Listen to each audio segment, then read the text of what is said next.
Dia sendiri dari cara ngomongnya, dari bahasanya, sangat terlihat bahkan dia nggak paham dengan apa yang dia omongkan. Gitu. Nah, tidak paham dengan apa yang dia omongkan. Nah, oke, ini sudah sangat bahaya.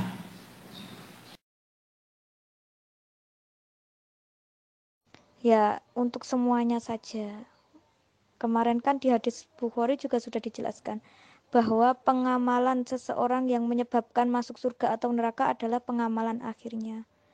Sudah jelas jamaah ini benar, jamaah ini surga, tidak jamaah neraka. Ya sudah, dari pribadi diri sendiri saja. Kalau sudah tahu seperti itu, harusnya apa?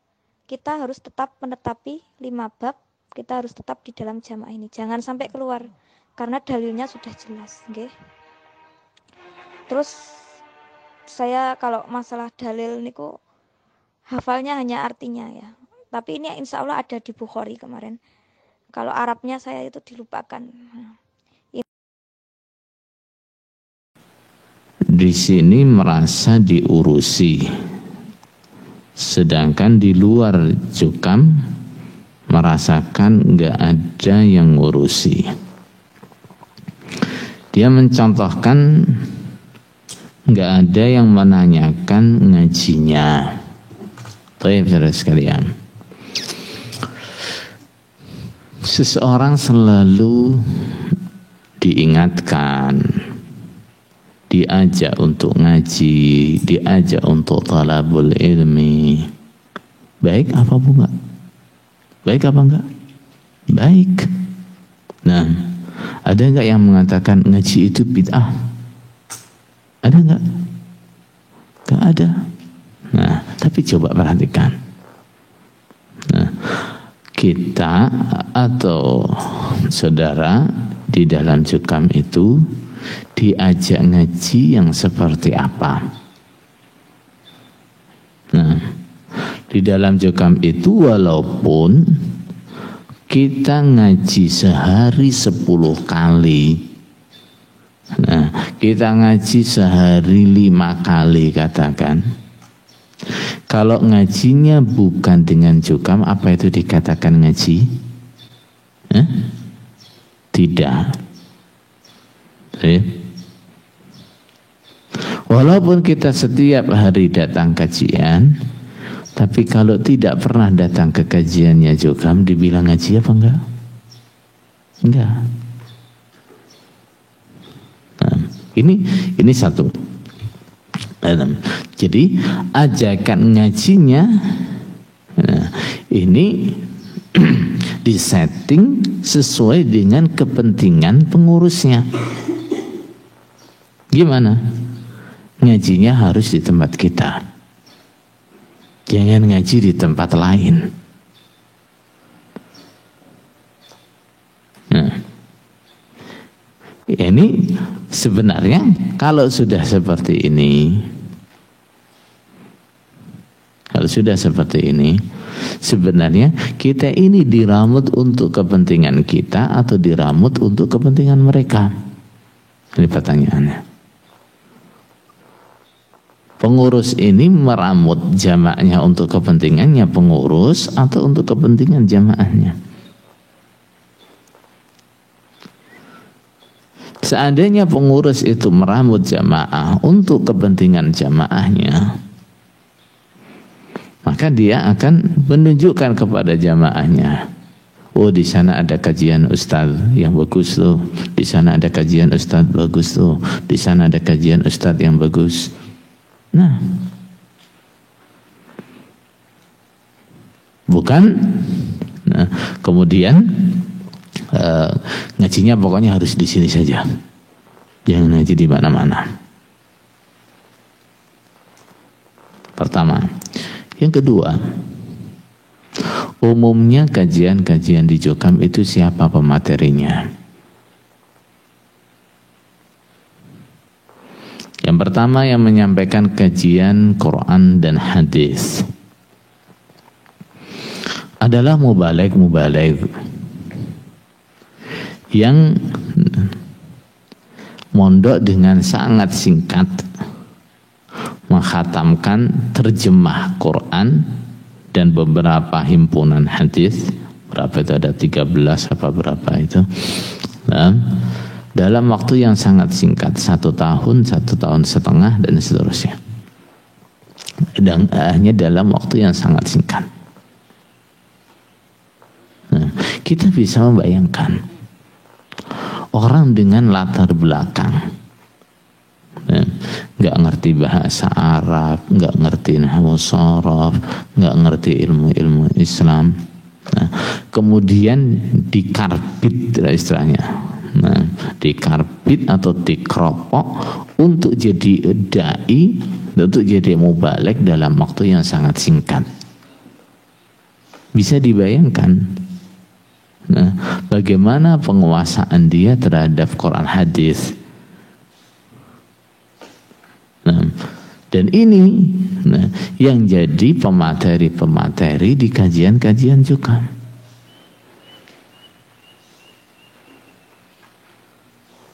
Sehingga coba kita jujur,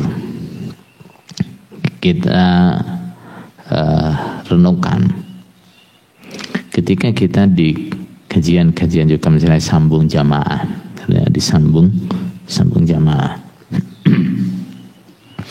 Nah itu perhatikan, mubaligh yang menyampaikan atau mubalighat yang menyampaikan, dia sendiri dari cara ngomongnya, dari bahasanya, sangat terlihat bahkan dia nggak paham dengan apa yang dia omongkan. Gitu. Nah, tidak paham dengan apa yang dia omongkan. Nah, oke, ini sudah sangat bahaya. Ini sudah sangat bahaya. Nah, bahayanya di mana? Ini penjelasan yang tidak jelas, bahkan penjelasan ya dari orang yang nggak ngerti, nggak paham. Ini kalau diyakini, dipahami oleh jamaahnya, maka akan kemungkinan besar jamaahnya juga ikut salah paham. Yang kedua, dari sisi penyampainya, bahaya nggak sisi penyampainya? Dari sisi penyampainya ini juga sangat bahaya. Bahayanya di mana? Nah, bahayanya adalah dia berbicara atas nama Allah dengan dusta. Dia berdusta atas nama Allah. Padahal kita tahu kan, wa man adlamu mimman iftara 'ala Allahi kadziba. Tidak ada yang lebih besar dosanya daripada orang yang sengaja berbuat dusta atas nama Allah. Nah, kita tahu bahwa dusta, berbicara tanpa ilmu, berbicara dusta tentang agama, ini adalah sumber utama terjadinya bid'ah, terjadinya syirik, terjadinya kekufuran. Ini orang berbicara tentang agama tanpa dasar ilmu, Nah, makanya iblis menjadikan ini salah satu program unggulannya.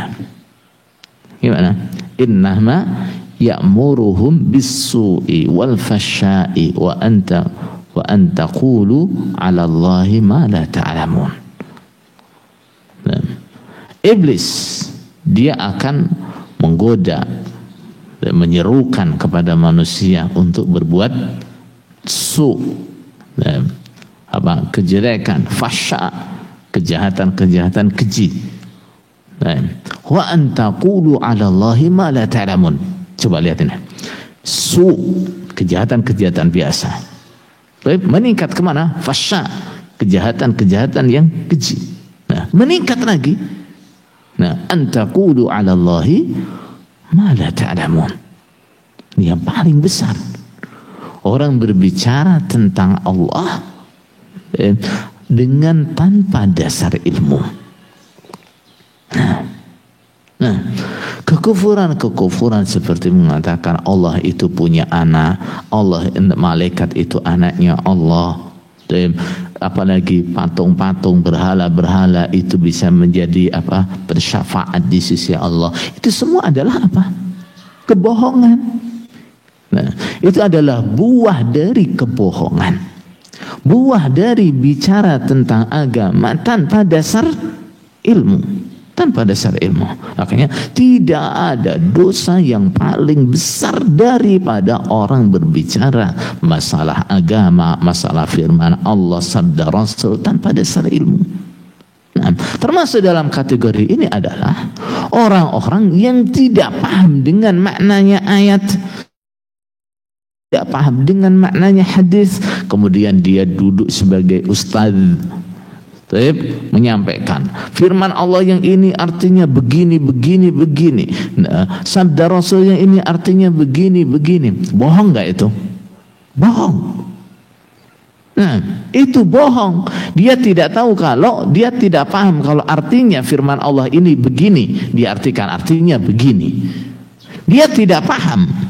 Sabda Rasul itu artinya begini, dikatakan artinya begini. Bohong nggak? Bohong. Nah, kemudian saudara sekalian, justru di dalam Jukam ini kerusakan yang paling banyak terjadi, kerusakan akidah yang paling banyak terjadi, penyebabnya justru lewat banyaknya kajian di dalam Jukam. Kenapa? Karena kajian-kajian itu didominasi materinya, didominasi dengan doktrin. Didominasi dengan doktrin. Nah, kita lihat pola kajiannya. Ingat, diawali dengan nasihat pembukaan, ditutup dengan nasihat penutupan. Isinya apa itu? Nasihat pembukaan dan penutupannya isinya apa? Semuanya doktrin. Nah, doktrin-doktrin yang menjadikan akidah kita salah, menganggap orang di luar kelompoknya kafir, menganggap yang bisa masuk surga hanya mereka. Doktrin-doktrin yang menjadikan akhlak kita rusak, menjadikan kita meremehkan orang-orang di luar kita, menjadikan kita merasa paling baik, merasa paling benar. Itu semua merusak. Nah, sehingga dari sini saudara sekalian, bukanlah sebuah keistimewaan, bukan sebuah peramutan yang kita banggakan, bukan sebuah peramutan yang kita sayangkan untuk ditinggal. Apabila kita di dalam Jukam, kemudian setiap saat diingatkan, setiap saat ajak untuk datang ke pengajian, itu bukan sesuatu yang dibanggakan. Karena itu adalah pengajian yang merusak akidah kita, pengajian yang merusak akhlak kita, pengajian yang merusak agama kita. Nah, seandainya pengajian itu tidak dibatasi, nah, coba kamu datang ke pengajian tuh, ustadz bagus, nah itu ada lagi ustadz yang bagus tuh, baru misalnya lulusan Madinah, itu lulusan Makkah, dan seterusnya. Seandainya peramutannya seperti itu, ini bagus. Tapi masalahnya peramutannya adalah, kemarin kamu nggak sambung kemana? Nah, kemarin kamu nggak sambung kemana? Kalau dijawab, oh iya saya nggak sambung karena saya datang ke pengajian Ustadz Salaf di sana misalnya. Disuruh tobat nggak kira-kira? Hah? Disuruh tobat? Nah, udah dianggap terpengaruh. Tentu. Nah, jadi banyaknya pengajian yang diadakan itu justru untuk mengikat kita dengan doktrin mereka. Innallaha wa malaikatahu yusalluna